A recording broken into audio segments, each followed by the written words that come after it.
Gue Husein Ja'far Al-Hadar. Hidup itu pasti untuk bahagia. Semua orang ingin hidup untuk bahagia. Tapi apa itu kebahagiaan? Kita berbeda. Gue meyakini kebahagiaan itu bukan utamanya di dunia, atau bahkan bukan di dunia, tapi kebahagiaan yang sejati itu di akhirat. Assalamualaikum warahmatullahi wabarakatuh. Lo dengerin podcast gue Husein Ja'far Al-Hadar bertajuk Berbeda Tapi Bersama. Dan kali ini gue kembali menghadirkan sang raja terakhir. Halo Habib. Dari tawa anda aja sudah. Kenapa emang ketawa gue jahat ya? Mana kayak nyebelin gitu. Bagi orang yang nggak kenal lo tuh ini tawa nyebelin. Iya, gue sering dengar itu. Katanya ketawa gue nyebelin gitu. Ya mendingan ketawanya nyebelin daripada tingkah lakunya nyebelin. Ya, tapi kayaknya saya dua-duanya deh kayaknya. Kayaknya sih. Bahkan bukan hanya itu, orang yang berteman dengan lo, iya, kedapetan juga seolah-olah nyebelin. Oh iya. Gua kadang dibilang, lu kayaknya nyebelin tuh sejak kenal Coki. Waduh. Ternyata aura saya cukup seperti itu ya, gila iya, juga. Sampai bikin gitu. Sampai aura kehabiban gue aja bisa ditandingin. Tapi mungkin ini pujian buat lu, ini komplimen buat lu. Ada orang yang bilang, Cok, tapi lu semenjak kenal Habib lebih kalem. Serius? Iya benar. Wah. Jadi kayak lebih kalem, lebih buat mereka gitu. Berarti mungkin memang saya menyerap aura kehabiban Anda mungkin. Iya. Tapi itu kan kata teman lu. Kata teman gue sebaliknya. Apakah Anda sudah Husein Ja'far Wardede? Lucu. Jok, gue mau ngomongin satu hal yang menurut gue kita berbeda nih. Tapi sama-sama pengen bahagia. Lu pengen bahagia nggak? Oh jelas, kayaknya semua makhluk hidup sih pengen bahagia. Hidup kita buat bahagia itu paling nggak kita sama di sana. Tapi apa kebahagiaan menurut lu dan menurut gua ya itu menarik untuk diobrolin. Menarik. Kalau gua sih ya, gua meyakini Al-Quran itu bilang kehidupan dunia itu hanya senda gurau belaka. Jadi kita harus serius. Tapi bukan ini kehidupan kita. Ini menjadi berarti kalau kita untuk akhirat. Karena itu kebahagiaan itu yang dicari utamanya bukan di dunia, tapi di akhirat. Tapi gue juga gak dilarang dalam agama gue untuk bahagia di dunia asalkan tidak menggadaikan akhirat gue. Gitu. Silahkan jadi kaya asalkan kayanya untuk berbagi gitu. Silahkan mencari ilmu pengetahuan asalkan ilmu pengetahuan itu digunakan untuk semakin mengukuhkan iman gue dan memastikan kehidupan akhirat gua dengan membagikan ilmu itu dan lain sebagainya lah. Intinya kehidupan gua itu bukan hanya di dunia tapi di akhirat, dan karena itu kebahagiaan gua bukan hanya di dunia tapi di akhirat. Dan kalau harus memilih, gua memilih akhirat. Betul. Bahagia gua, gak apa-apa gua berdarah-darah di dunia asalkan di akhirat gua bahagia. Seperti mantan agama Anda dulu, nggak apa-apa berdarah-darah kan? Ya betul. Yang penting nanti di akhiratnya atau di kehidupan setelah kematiannya bisa mendapatkan pahala atau apalah gitu. Iya. Anda agak ini kayaknya pahala atau apalah? Nggak, karena begitu tadi gue ngerti poin lo Bib, dan gue mengapresiasi bahwa sebenarnya memang orang beragama itu bukannya anti dengan kesenangan duniawi, enggak. Ya relevan aja lah, ya balance aja lah, gitu. Nah, kalau konsep kebahagiaan lu kan nggak percaya akhirat. Nah, kalau lu konsep kebahagiaannya itu gimana? Konsep kebahagiaan gua itu adalah pada saat kita bisa hidup di dunia ini dengan menjadi diri kita tanpa harus terbebani oleh apa kata orang gitu. Tanpa kita harus bisa terpenjara oleh mungkin tanda kutip ya, karena gue belum nemuin istilah yang tepat ya. Mungkin tanda kutip norma-norma masyarakat, pandangan-pandangan masyarakat yang mencegah kita untuk menjadi diri kita sendiri, yang akhirnya itu membuat kita jadi membunuh diri kita pelan-pelan karena kita menyangkal siapa kita sebenarnya. Tentunya konteksnya selama kita tidak melanggar hak properti orang lain dan menghilangkan nyawa orang lain ya tentunya. Misalnya contoh, gue tidak membenarkan kalau ada orang yang mengatakan bahwa saya ini diri saya memang suka nusuk-nusuk orang ya. Jadi ya biarkan ya, enggak gitu. Itu bukan yang seperti itu. Bukan yang seperti itu. Karena itu sudah bertabrakan dengan hak properti orang lain gitu. Property right, di mana dia punya hak untuk hidup, dia punya hak untuk yang lain-lain. Tapi ini lebih ke kebahagiaan gue adalah bisa menjalani hidup ini sesuai dengan pilihan-pilihan yang memang gue pilih. Iya, gue jadi teringat sama orang Madura swasta. Ya. Yang dia tiba-tiba bangun sesuatu di tanahnya orang. Ngapain Anda bangun di sini? Ini kan tanah saya. Ini tanah Tuhan. Orang beragama juga bukan berarti dia tidak menghiraukan dunia, tidak menghiraukan property right, juga ada hukum-hukum itu. Bahkan dalam kehidupan Nabi Muhammad itu sangat setia pada perjanjian. Meskipun perjanjian itu gak fair. Misalnya ada satu perjanjian Hudaibiyah antara Nabi Muhammad, orang Islam dengan orang musyrik Mekah. Itu perjanjiannya nggak menguntungkan Nabi Muhammad, tapi Nabi Muhammad tetap setia pada perjanjian itu. Apalagi perjanjian yang adil gitu, kayak property right. Kalau kita punya Pancasila, itu setia. Nah, kebahagiaan itu bagi kita itu ya juga gini, Jok. Gue tuh ngelihat kebahagiaan itu bukan bersifat materi. Ya, betul. Tapi kebahagiaan itu hati gitu. Betul. Walaupun miskin, saya tidak apa-apa. Betul. Asalkan hati saya bahagia. Nah, kalau gua mungkin agak berbeda dengan hal tersebut. Mungkin akan gua kasih tahu di poin mana berbedanya, Bin. Mungkin gua akan mulai dari hal yang tidak gua setuju dulu. Apakah nanti kita akan ada hal yang kita setujui karena ini, kita lihat nanti. Gua kurang sepakat dengan statement yang mengatakan bahagia itu sederhana. Iya. Karena buat gue bahagia itu kompleks. Karena setiap orang itu pasti punya hal yang berbeda tentunya untuk membuat dia bahagia. Jadi menurut gue dari situ pun resep yang sama tidak bisa dipaksakan ke semua masyarakat supaya bahagia. Ada sih kisi-kisi umumnya ada, tapi pasti itu pun harus dengan sentuhan-sentuhan personal yang berbeda-beda kepada setiap orang. Detailing. Dan ini yang paling gue sebel. Kadang tuh orang-orang di luar sana suka suka mengambil potret orang-orang anak-anak yang kurang beruntung, yang dia main futsal di tengah jalan, terus ketawa-tawa. Lihatlah mereka bahagia sederhana. Nggak, kalau buat gue gini, kasih gue waktu seminggu, gue ajak anak-anak ini ke Disneyland, gue kasih PS5, terus gue kasih semua hal-hal yang menarik, terus gue balikin lagi ke daerah kumuh. Kita lihat iris kuping gue, masih seneng gak dia main futsal? Menurut gue bahagia itu sederhana bullshit. Buat gue tuh kalimat itu muncul karena lu kurang referensi. Lu tuh kurang referensi karena apalagi ada lagi nih program-program yang menurut gue sangat wadaw nih, Bib. Dan kadang yang bikin gue sebel, dia masukin unsur agamis di sini. Nih, tuker nasib. Kita supaya orang bisa lebih bersyukur. Yang kaya jadi miskin, minggu depan kaya lagi. Yang masalahnya yang miskin. Aduh, miskin lagi gimana nih?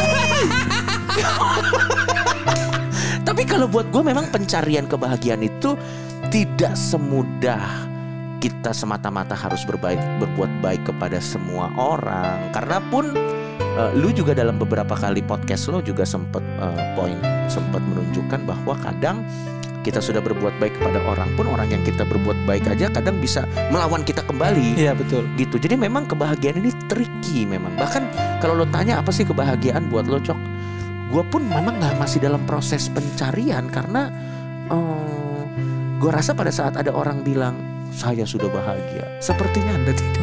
Iya, justru tidak bahagia berarti. Biasanya itu terdengar seperti pembelaan gitu. Iya, kayak orang-orang yang ngepost di Instagram atau di medsos seolah-olah dia bahagia. Betul. Berarti orang ini lagi gak bahagia. Mungkin ada kemungkinan ke arah sana. Karena biasanya gue kalau bahagia, gue tuh gak sempat ngurusin media sosial. Karena kita lagi live the moment kan. Iya, kita lagi pada saat kita lagi bahagianya, kita tuh lupa ada satu platform namanya sosmed. Betul. Dan kita ya udah kita dan kenapa sih harus lo share gitu? Iya. Bahkan saat lagi bahagia, gue kadang lupa bahwa tentang kesehatan misalnya. Gue kalau lagi bahagia itu kan, misalnya lagi traveling dan bahagia, kita lupa, nggak inget waktu, nggak inget apa-apa, dan akhirnya kadang setelah traveling biasanya sakit atau apa kan. Iya. Tapi gue setuju bahwa kebahagiaan itu kompleks. Iya. Tapi gue bisa memahami orang yang bilang kebahagiaan itu sederhana. Maksudnya sederhana artinya tidak perlu kemewahan. Oh iya. Dan kalau menurut gue mereka yang hidup kekurangan itu yang tadi lo bilang anak kecil yang di tempat yang mungkin kurang layak ya. Kurang layak, dia bahagia, menurut gue masuk akal. Iya. Kalau dia bahagia, gue nggak setuju soal itu. Menurut gue masuk akal. Tapi dia bahagia karena dia bisa mensyukuri dan kalau dalam bahasa Islam merasa cukup qanaah dengan apa yang dia miliki. Yeah. Tapi kalau begitu lo buka referensi lain, lo mengganggu.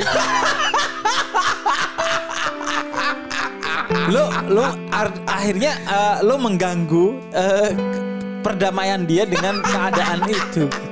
Apalagi kalau jadi bahagia itu pada akhirnya menurut gua adalah kedaulatan diri. Betul. Untuk bisa berdamai dan mencari sisi positif dalam semua keadaan.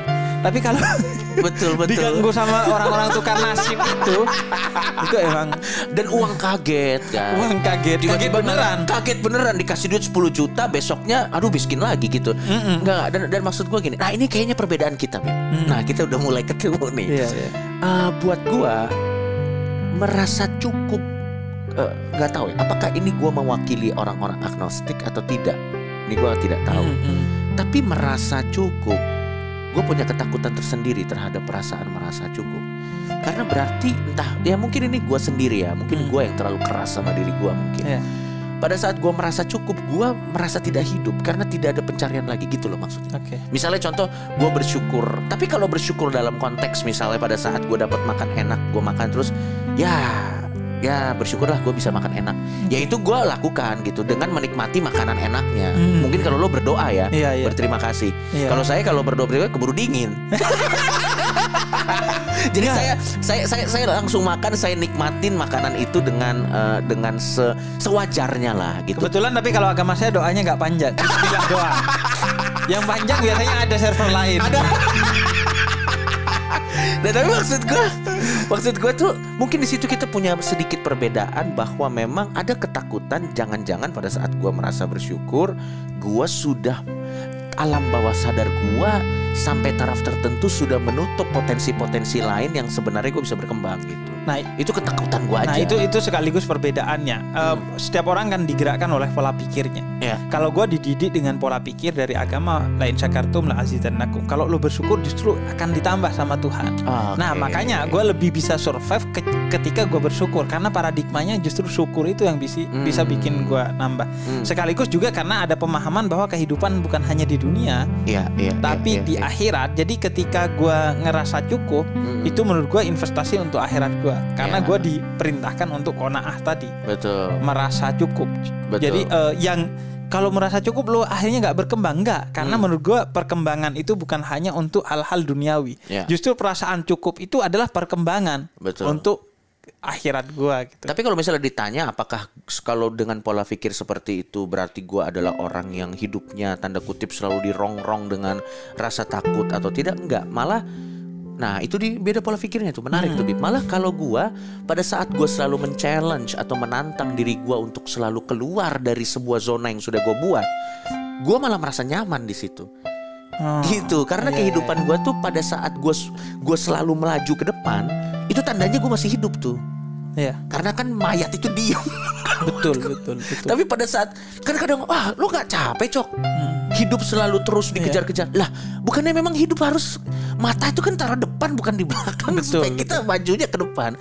Jadi bukan berarti gue jadi paranoid juga. Jadi apa nih gitu. Tapi memang gue pengen selalu gitu. Iya, memang al-insan, manusia itu dalam bahasa Al-Quran itu artinya memang orang yang selalu bergerak. Jadi begitu gak bergerak itu kita gak jadi manusia. Dan deadwood. Deadwood, tidak bergerak.